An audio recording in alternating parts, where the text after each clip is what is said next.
इस वीडियो के अंदर हम लोग बात करने वाले हैं updated income tax return for the assessment year 2425। जी हाँ, तो देखिए यहाँ पे जो बी लेटेड आइडिया की ड्यू डेट थी या जो रिवाइज आइडिया की ड्यू डेट थी वो अब जा चुकी है। तो अगर अभी आप राइट नाउ फाइनेंशियल ईयर 23 और 24 यानी असेसमेंट ईयर 24 या 25 की रिटर्न यहाँ पे फाइल करना चाहते हैं तो आपके पास सिर्फ एक ही ऑप्शन रहेगा अपडेटेड रिटर्न का। लेकिन अपडेटेड रिटर्न के ऊपर कुछ कंडीशंस होती है तो इस वीडियो के अंदर उसके बारे में बात करेंगे।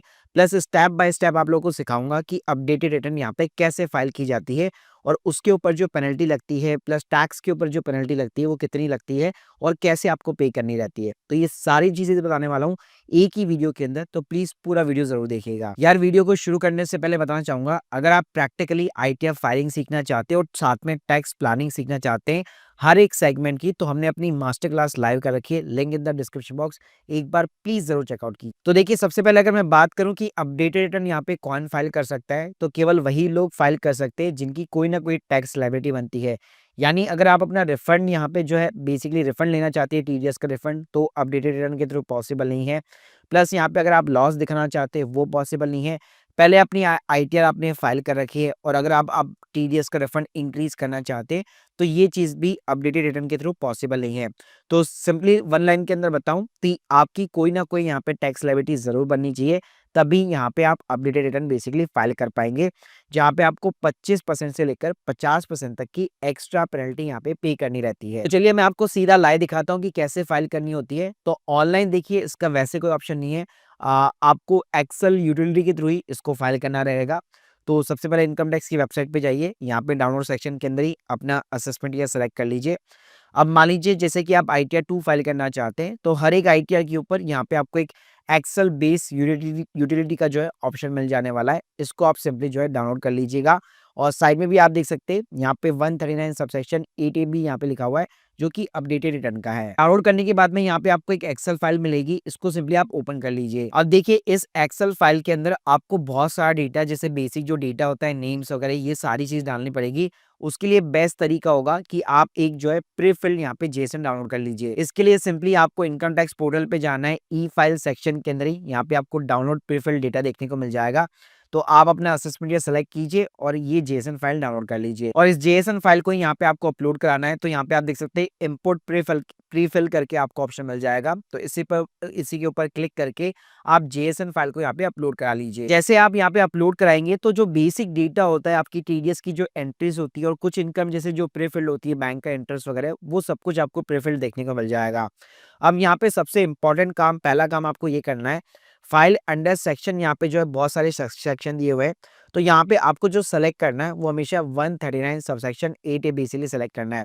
जैसे इसको आप सेलेक्ट करेंगे तो आपका ना एक को नीचे की साइड में यहाँ पे आप देख सकते हैं पार्ट ए जनरल करके एक को टैब खुल जाएगा। अब ये पार्ट ए जनरल के अंदर आपको क्या फिलअप करना है, यहाँ पे आपको 139 सबसेक्शन 8A की डिटेल्स फिलअप करनी पड़ेगी। तो पहले तो ये सबसे पहले पूछेगा क्या आपने जो है ऑलरेडी रिटर्न फाइल कर रखी कि नहीं कर रखी, तो आपको यस और नो के अंदर जवाब देना है। अगर आप यस के अंदर जवाब देते तो ये आपसे सेक्शन भी पूछेगा कि किस सेक्शन के अंदर आपने फाइल कर रखी है। तो अगर आपने ओरिजिनल रिटर्न यहाँ पे फाइल कर रखी है तो 139 सबसेक्शन 1 आएगा, प्लस उसकी एक्नॉलेजमेंट नंबर आप डाल दीजिए, plus date of original return डाल दीजिए। अगर आप नो करते हैं तो ये डेटा आपको फिलअप करने की रिक्वायरमेंट नहीं है। साथ में ये पूछेगा क्या आप एलिजिबल है भाई अपडेटेड रिटर्न फाइल करने के लिए, तो यहाँ पे आपको यस के ऊपर ड्रॉप डाउन के अंदर सेलेक्ट करना है।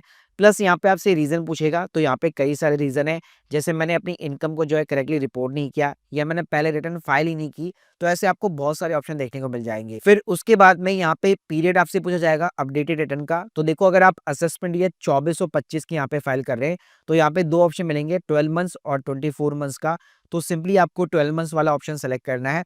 यहाँ पे आप क्या अल्टीमेटली लास्ट में जो भी टैक्स लायबिलिटी बनेगा उसके ऊपर 25% टैक्स ना आपको एक्स्ट्रा पे करना पड़ेगा। अब गाइस आगे कुछ नहीं है, जैसे हम लोग नॉर्मल आईटीआर प्रिपेयर करते हैं वैसे प्रिपेयर करनी है। जैसे यहाँ पे आपको सैलरी का शेड्यूल देखने को मिल जाएगा जिसमें आपकी कंपनी की डिटेल्स होगी।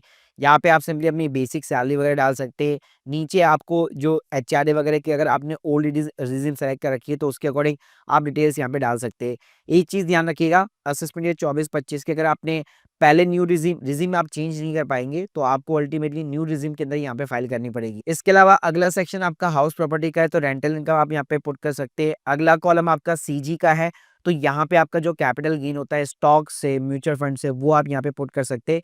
तो देखिए यहाँ पे मैं ऐसे डिटेल के अंदर नहीं जाऊँगा कि कैसे इन शेड्यूल्स को फिलअप करना है, क्योंकि उसके ऊपर ना आईटीआर 1, 2, 3, 4 मेरे सारे वीडियोज़ ऑलरेडी बने हुए हैं, तो उसकी लिंक मैं आपको डिस्क्रिप्शन बॉक्स में प्रोवाइड कर दूँगा। इसी तरह यहाँ पे आपको ओएस का भी शेड्यूल देखने को मिल जाएगा, जहाँ पे आपका जो बैंक का इंटरेस्ट होता है, आपका एफडी का जो इंटरेस्ट होता है, वो आप यहाँ पे डेटा फिलअप कर सकते हैं, डिविडेंड की इनकम वगैरह हो गई। फिर अगर आप नेक्स्ट जाएँगे तो यहाँ पे आपको सीएफएल वाले शेड्यूल मिल जाएँगे। ये आईटीआर 2 की मैं बात कर रहा हूँ। आईटीआर 1 के अंदर तो बहुत ही सिंप्लीफाई शेड्यूल्स होते हैं, ज़्यादा शेड्यूल्स नहीं होते हैं। इसके बाद में यहाँ पे भी ना आपको टीडीएस का सिंपली तरीके से कॉलम मिल जाएगा, जिसमें ऑलरेडी डेटा आपको प्रीफिल्ड यहाँ पे मिलने वाला है। फिर यहाँ पे आपको आईटी का सेक्शन मिलेगा, जिसमें अगर आपने कोई टैक्स वगैरह पेमेंट कर रखी है तो उसके चालान की डिटेल्स आपको देखने को मिल जाएगी। अब देखिए आपको करना है क्या है, यहाँ पे सारा डेटा जो आपको फिलअप करना है, आपको अपनी इनकम यहाँ पे डिक्लेयर करने के बाद में यहाँ पे लास्ट में जो है पार्ट बी टीटीआई करके आता है, यहाँ पे आपको कैलकुलेट योर टैक्सेस का ऑप्शन मिलेगा। इसके ऊपर आप सिंपली क्लिक कर दीजिए, ताकि आपका पूरा टैक्स ये कैलकुलेट कर देगा। अब यहाँ पे आप देखेंगे नीचे नीचे यहाँ पे आपको अपनी टैक्स लायबिलिटी दिखा देगा। यहाँ पे जैसे कि 47,620 की मेरी टैक्स लायबिलिटी आ रही है, जो मेरे को पे करनी है। लेकिन मेरे को सिर्फ ये नहीं पे करना, इसके ऊपर मेरे को जो है एक्स्ट्रा भी पे करना पड़ेगा। इसके लिए पार्ट बी के साइड में यहाँ पे आप देखेंगे एक पार्ट बी एटीआई करके आएगा, जो कि अपडेटेड रिटर्न का यहाँ पे पार्ट है। अब देखिए यहाँ पे आपको कुछ चीजें जो है फिलअप करनी है। पहली चीज, अगर आप यहाँ पे अपडेटेड रिटर्न के अंदर मान लीजिए ऐसे रिवाइज कर रहे हैं यहाँ पे, यानी पहले आपने अगर आईटीआर फाइल कर रखी है, तो जो भी आपने एक्स्ट्रा इनकम यहाँ पे अपडेट की है उस कॉलम के अंदर आपको डालना है। जैसे मान लीजिए आपने अदर सोर्सेज को अपडेट कर रखा है, कैपिटल गेन को किया है, हाउस प्रॉपर्टी को किया है। फिर यहाँ पे लास्ट रिटर्न के अंदर आपकी कितनी इनकम थी वो आपको यहाँ पे इंसर्ट करनी है। फर्स्ट टाइम फाइल कर रहे हो तो ये डेटा फिलअप करने की रिक्वायरमेंट नहीं है। फिर यहाँ पे ऑटोमेटिकली आपका जो है जितना भी टैक्स बन रहा होगा वो आपको यहाँ पे दिखाई देगा। अगर लास्ट रिटर्न के अंदर कोई टीडीएस का रिफंड क्लेम कर रखा है तो वो आप यहाँ पे इंसर्ट कर सकते हो, वरना इसको ब्लैंक रखिएगा। फिर यहाँ पे आप नीचे देखेंगे, जैसे मैं बताया था कि इसके अंदर जो टैक्स लायबिलिटी होता है उसका एक्स्ट्रा आपको 25% पे करना पड़ेगा। तो यहाँ पे आप देख सकते हैं 47,000 के ऊपर 11,000 रुपये मेरे को एक्स्ट्रा पे करना पड़ेगा, यानी 59,525 रुपीज मेरे को यहाँ पे अपना टैक्स का पेमेंट करना है। तो देखिए ये जो टैक्स का पेमेंट होता है वो पूरा कंप्लीटली ऑनलाइन होता है। ई फाइल सेक्शन के अंदर आप जाइए, ई पेमेंट टैक्स का यहाँ पे आपको ऑप्शन देखने को मिल जाएगा। तो जैसे हम लोग सेल्फ असेसमेंट टैक्सेस के अंदर यहाँ पे पेमेंट करते हैं, जैसे कि मैंने यहाँ पे अपना असेसमेंट या सेलेक्ट कर लिया, उसके बाद में सेल्फ असेसमेंट टैक्स कोड यहाँ पे सेलेक्ट कर लिया। फिर जितना भी मेरा टैक्स का अमाउंट है, चाहे वो इंटरेस्ट है, पेनल्टी है, जो भी है फाइनल अमाउंट, वो यहाँ पे आप डाल करके यूपीआई या नेट बैंकिंग के थ्रू पेमेंट कर सकते हैं। उसके बाद में भाई जो भी चालान की डिटेल्स यहाँ पे जनरेट होगी, जिसमें आपका बीएसआर कोड हो गया, चालान नंबर हो गया, इन डेटा को यहाँ पे इस एक्सेल फाइल के अंदर आपको पुट करना है, प्लस डेट आपको डालनी है, और जितना भी अमाउंट आपने पे किया है वो आपको सिंपली इंसर्ट करना है। ये सारी चीजें जैसे आप पुट करेंगे तो आपका ये टोटल टैक्स लायबिलिटी यहाँ पे 0 हो जाएगा। और उसके बाद में यहाँ पे जनरेट जेएसएन का एक कॉलम मिलेगा, इसके ऊपर क्लिक कर दीजिए। आप यहाँ पे देखेंगे हमारे सारे शेड्यूल को वैलिडेट किया जा रहा है, और यहाँ पे आपकी एक जेएसएन फाइल जो है जनरेट हो जाती है।